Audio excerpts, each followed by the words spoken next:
For over 6 years, we've had the privilege of experiencing retired life living overseas in Costa Rica. And during that time, Fran and I documented our life in video and in our newsletters in the hopes that through our experiences, other potential expats might benefit. Keep in mind, it was never our plan to move to Costa Rica and spend the rest of our lives. It was always our plan to live abroad until we were eligible to receive Medicare. In August of 2014, Fran's chronic eye issues required us to seek out more advanced medical services than were available in Costa Rica. So we decided to return to the States a year earlier than planned. With 2 Costa Rican dogs in tow, we sold off most of our possessions and moved to Venice, Florida. You know, I don't really care what your political views are, but our return would not have been possible had it not been for the new Affordable Care Act. It was the excessively high cost of health care that forced us to move offshore, and it was Obamacare that allowed us to return. Fran is now under the care of the #1 eye specialist in the United States, and now, just 1 year later, her chronic eye issues are getting under control. Life is good, and that's what matters. As we begin the next chapter in our lives, our Costa Rican chapter comes to a close. Even though I've not produced a Boomers Offshore newsletter in over a year, or a video in over 2 years, we still receive emails with loads of questions from inquisitive potential expats seeking advice on moving offshore. So I decided to make one final video and answer some of the more common questions we've received. Please keep in mind our answers are based on our personal experiences and the Costa Rican laws that were in effect at the time we lived there. Like everything, things change, so please do your own research before making any major decisions. Now, let's get on to some of these questions. Let's go for the first question, and it's kind of a doozy. Do you regret your move to Costa Rica? The bottom line, no, we have no regrets. Fran and I had a great time living there from the day we arrived until the day we left. We made a lot of good friends, had a lot of really cool adventures, and yeah, there were positives and negatives about living there, as it should be going anywhere. But no, there is absolutely no regrets to the time that we spent there. My wife and I are retiring to Costa Rica in about a year. Where is a good place to move? You know what, there is no one answer for that. When we first moved to Costa Rica, our research pointed us to the Central Valley, the town of San Ramon, a little town that was equidistant between the capital of San Jose, which was in the center of the country, and the Pacific coast. During our time in San Ramon, we found ourselves going to the beach. The frequency of us traveling to the beach, much more frequent, traveling from going from a once a month to almost 3 to 4 times a month. So we realized that after about a year, we decided, you know what, I think the beach life is more in keeping to our lifestyle. Keep in mind one thing, that the weather changes dramatically and that the different ecosystems throughout Costa Rica are the driving factors as to what the weather is going to be. You can get anything from hot and dry where we lived up in Playa Hermosa down to cool and rainy in the mountains of the Central Valley, and virtually everything in between. But the only weather climate you're not going to get is snow and ice. So that's one really nice thing to look forward to. But frankly, there is no right answer to where is a place you should move. It depends on what kind of a life you want to live and what kind of weather you want to experience. How important is it to speak Spanish in Costa Rica? We get this question asked all the time. The bottom line is, you're in a foreign country. You are in somebody else's home, and it certainly is polite to go ahead and try to communicate with them on their level. Unfortunately, a lot of Americans wind up traveling abroad, whether it's Costa Rica or some other country, and they don't take the time or effort to learn any part of the language. And it kind of makes them stand out. It makes them stand out in such a way that they're referred to in many cases as ugly Americans. So it's something that you should strive to learn a little bit of Spanish. Frankly, the more Spanish you know, the better off you're going to be. If you are in any of the major cities like San Jose, Heredia, or in the touristy areas like where we were in Playa Hermosa, Playa Coco, Tamarindo, the need for Spanish is not going to be as prominent. However, if you're going to be in more of the rural areas, Spanish is going to be very, very critical for you to go ahead and get things done. Should I move to an area where there are a lot of expats? Again, this is going to be something that is strictly up to you. As an American traveling abroad for the first time, you may find it more comforting if you were living in an area where English is a little bit more pronounced and the American culture is maybe a little bit more prevalent. We experienced both worlds. When we were in San Ramon, we were in an area that was essentially a Tico enclave, which are most of our neighbors were Spanish speaking. Wonderful people, we had a fantastic time, loved playing with the kids, we socialized, and it was a very enriching experience for us. As we moved to the more touristy areas, English itself was was fairly common. And when you're walking down the aisle of supermercado grocery store and all of a sudden you hear a familiar sound, somebody speaking English, you turn your head, you listen, and that becomes a common point where people go ahead and join up and build new friendships and relationships. So whether or not you should move to an area where there are a lot of expats, there's a little bit more safety in that respect. But again, it's up to you. A lot of it will also depend on your worldliness and on your language skills. Would you advise living in a gated community? Americans have a tendency of wanting their safety. And they feel that living behind gates that are guarded 24/7 offers them a degree of safety that they would not normally have if they lived in a different kind of situation.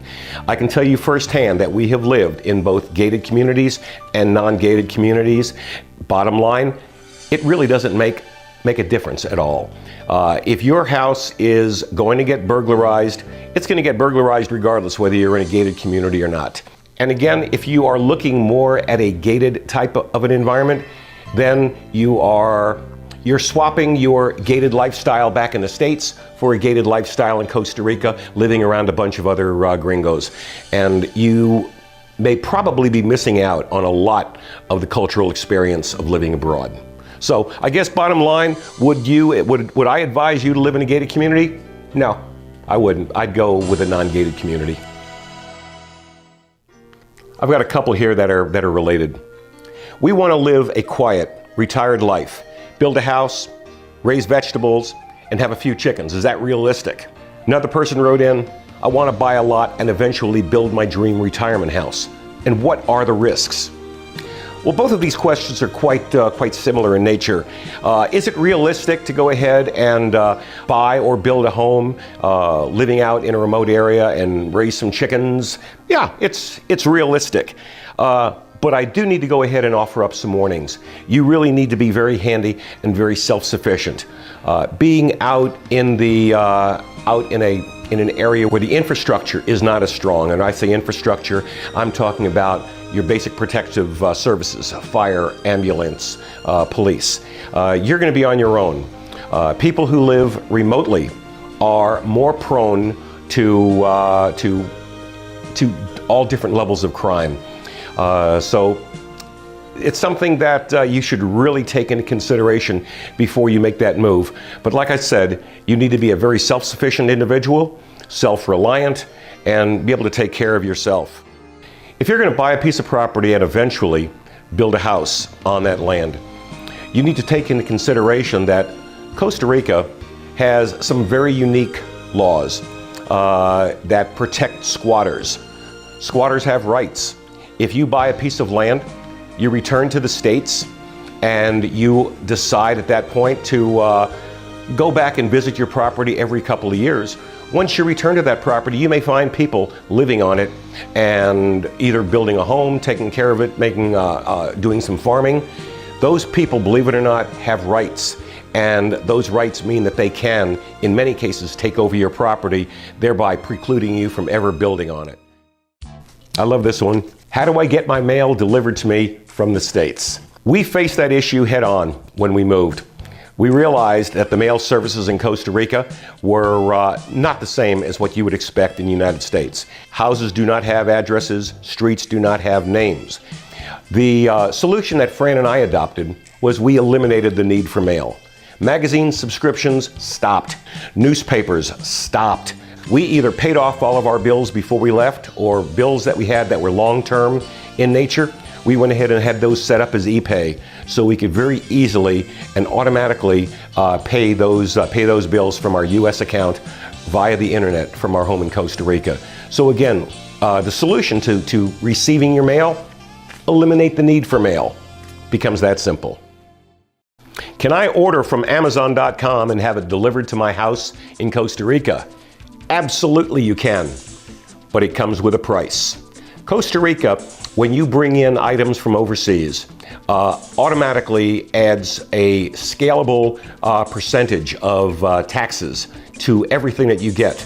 It can be anywhere between 10 and 20% of the valuation to upwards to 100% of the valuation. The solution: instead of having Amazon or any of these other online companies ship directly to you in Costa Rica, go ahead and utilize mules. And what I mean by mules are friends who come to visit, people who come to visit other friends in country. The mule network is absolutely essential to getting a lot of the key items that you're going to need. If for any reason you do not want to rely on a mule network, there are companies that reside in Costa Rica that generally have U.S. mail addresses that you can ship something to that address, have it arrive, and they will then forward that mail or package to you in Costa Rica. But be advised, you're not going to avoid the import taxes when you do. How hard is it to get good internet and cable TV services in Costa Rica? First off, most internet services in Costa Rica are very slow. However, the good news is Costa Rica is improving their infrastructure regarding internet, and within the next couple of years, there's going to be broadband capabilities throughout the entire country. Things such as cable TV, the choices again are limited. These are nationally run companies. Cabletica would be one of the largest ones. ICE is another large company that provides this kind of service. While they do produce and provide HD quality TV, also are going to produce a preponderance of Spanish-speaking programs. There will be a few U.S. channels that are available to you. They can't really be relied on. Internet TV, Netflix are other opportunities that you can have, but these also bring with it some additional technological challenges that you need to look into. Suffice it to say, you will have some other technology challenges if you want to go ahead and use internet streaming TV services. I don't plan on buying a car. How reliable is the public transportation in Costa Rica? Actually, it's quite good. If you live in cities, taxi service is readily available and it's extremely cheap. Traveling on buses is very, very convenient. You've got your choice of traveling on buses with or without chickens, and they can get you all over the country. But I'll tell you this, there is no better way of exploring the country if you're living there than by having access to a car where you can just jump in the car whenever you want, go anywhere you want. Having a car offers you a lot more flexibility, but keep in mind one thing. Automobiles are going to cost you at least twice what they cost you in the United States, primarily due to the import taxes that are added on cars. And number two, gasoline is at least twice as expensive as it is in the United States versus Costa Rica. So two things to keep in mind. Is the Costa Rican medical system any good? As a cancer survivor, should I even consider moving to Costa Rica? Let me first tackle the first question regarding the Costa Rican medical system. There's really two facets to the Costa Rican medical system. You've got the private system, which looks and performs very much like the American system. And then there are private doctors that you would go to. For the most part, United States insurances will not cover you while you are in those, while you're taking advantage of the private medical system in Costa Rica, with some exceptions. Retired veterans who have TRICARE will be able to go ahead and receive remuneration for their, or I should say reimbursement for the medical services they receive in Costa Rica's private system, but that is done after the fact. Medicare is not accepted at all in Costa Rica. The other system that is in place in Costa Rica is the public healthcare system, known officially as CAHA. The CAHA is the nationalized social medicine program in Costa Rica. It's part of their social security system. The quality of CAHA varies greatly from based on where you live. If you live in San Jose and any other large major city, access to CAHA is generally quite good. Going to CAHA out in the countryside is absolutely hit or miss. You don't know whether they're going to be open or closed. The quality of the doctors are sketchy at best. The quality of ambulance 911 services is anywhere from mediocre to downright abysmal. But suffice it to say, I am not a fan of the Costa Rican public health system. It is underfunded, understaffed, and the quality of the work that you're going to get is basically hit or miss. The other question about if I was a cancer survivor, should I even consider moving to Costa Rica? One of the key things about being in such a situation like this is that you're probably going to be dependent for long-term care under certain and probably very expensive and rare medicines. You cannot count on those medicines being available in Costa Rica, and you certainly cannot count on the quality of those drugs being as good as the ones that you would receive in America. My recommendation to anybody who has medical baggage that they're bringing with them, do your due diligence visits, go to hospitals, go to pharmacies, talk to doctors. Make sure that the medications that you're going to need to sustain your well-being are going to be available. They're going to be reasonably priced. You may need to go ahead and buy those medicines back in the States and bring them with you, or have them muled by friends into the country.